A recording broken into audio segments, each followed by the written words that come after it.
What's going on, everybody? It's Garrett here, back from ICAST 2023 live with another great product showcase here. We got Chris from Bates Reels. They got some great stuff.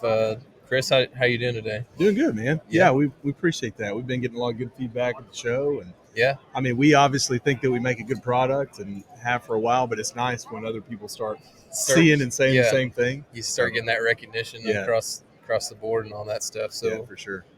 talk a little bit about what you got coming out this year. I'm excited. I've got one of the El Jefes, which is a 150 size reel. Yeah. And I saw that you guys got a new one coming out that is a little smaller, more palmable, and it's got me pretty excited. Yeah, for sure. So before I get to the Hundo, our new reel, let Yeah. me just say a little bit about our existing reels. Yeah. Because they're kind of the foundation for Yeah. what we've been able to introduce this year. Yeah.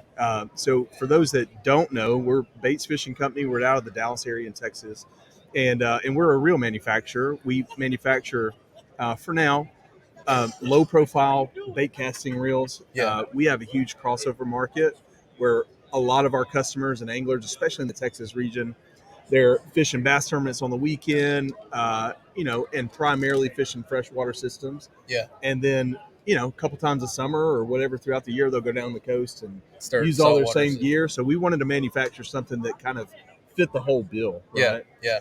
And I so found myself doing that this week. Yeah. I came down for a couple days early and saltwater fished the whole time, and I was like, man, I wish I had a reel that could do both, so I wouldn't have to for sure. switch them out or For be sure. extra careful about cleaning them and stuff. So on the manufacturing side, what allows us to do that is that all of our reels foundationally start with our machined aluminum frame. Okay. So rather than using plastic for a frame or even metal that has been like poured or die cast, Yeah. we actually start with solid block aluminum. So think like big offshore reels or even the fly fishing industry that started doing this about 10 years ago. Yeah. Our reels start off as a solid, rectangular billet of aluminum. Mm-hmm. They go through a multi-stage process and they're cut down by a CNC machine Yeah. into a one-piece frame, and then we build everything else into that. And so That's awesome. about 2 years ago, we hit the market with our 150 size frames. What I'm holding right now is called the GOAT, the greatest of all time. Yeah. We think that that's true, but it's definitely our most popular product that we sell. Yeah. And so It's a good looking reel. we start with that frame. We machine our own gears. We do custom stuff on our cork handles and our thumb bars. Yeah. A lot of this reel is stuff that we have engineered and designed ourselves rather than going into some factory overseas and picking parts and pieces and putting them all together. Yeah. Yeah. So we're really proud of that. Really proud of what we've created. This reel, as far as functionality, it comes in a couple different gear ratios. Our entire line exists within the 6:3-to-1 and 8-to-1 categories. Yeah. That pretty much covers all your bases. It covers it. Yeah, we down the road we'll make something that's for slow, deep cranking. Yeah. We probably won't make anything faster than what we make right Yeah. now. That But- 9-to-1 stuff is starting to get more popular, but I don't know if it's Well, it's popular for the end user. What Yeah. we've learned is that once you get above the 8-to-1 category, the gears themselves get so slim that they just don't hold up over time. makes And sense. part of our desire as a brand and as a manufacturer is, man, we want to get back to kind of the roots of fishing equipment, and we want to make something that I can pass down to my kids. Yeah. They can pass down to their kids. Yeah. And so, man, we're all about durability and longevity. And that's important in our industry as kayak anglers, because we're pretty hard on all of our equipment. Just beating it all over the place. For sure. And For sure. it's always thrown rotting. into the truck and thrown onto the kayak and Yeah. thrown when you lose a fish and all that stuff, right? So yeah, man. So that kind of covers what were our inaugural lineup of reels. Yeah. And then this year here at the show at ICAST, we dropped If you want to the set this up here, Hundo. we'll get Yeah. some close-ups on that. On So the GOAT. we dropped the Hundo. So our 150 size frame, we just downsized it. Yeah. And so the Hundo is our 100. It's the first reel of our 100 series of reels. Yeah. It's the same manufacturing process. It, like the 150s, it starts out as a single block of aluminum. That will always be true for our reel frames. Yeah. A couple of things that we did differently with the Hundo is we actually we patented a dual braking system in the Hundo. Nice. So our 150 reels, they use kind of standard magnetic brakes. Yeah. In the Hundo, we put together a combination of centrifugal and magnetic brakes. Okay. And so especially for a reel that's this size, and guys that are going to be using it on applications with lighter lures, or lighter lines, or like for kayak anglers, you spend a lot of time fighting against the wind. Yeah, for sure. And it's tough enough in your boat already. You don't need it with your reel too. Yeah. So our braking system is really user friendly for the angler that doesn't have 12 reels on his boat, is needing to change lures, is needing to make different applications, and all that kind of stuff. That's a big thing too, is versatility, because like you're saying, we typically only have a small selection of rods, so that one rod that we use has to be able to do a wide variety of stuff for us. So I'm not saying that this is like it's not something that I would say as an end user or as a customer you can definitely do this. This is a story, right? But when I had this for a few months product testing it, I could cast everything from a 32nd of an ounce lure, which I do a lot of trout fishing, so kind of small stream, small lure kind of stuff, all the way up to an ounce and a quarter. And for me, I never had to adjust the brakes on range. It's a huge range. So our hope is that everybody else's experience would be somewhat similar. So we'll have lots more of those stories. Absolutely, man. So on this reel, we also introduced a new material for the grip. So this is gum rubber. Okay. So if you ever wore like old Chuck Taylor All-Star tennis shoes, it's the same material that's used on the bottom of the sole. Yeah. We just took that and turned it into a grip material. That's cool. It gives it a cool look, I think. Yeah, it's man. Like different.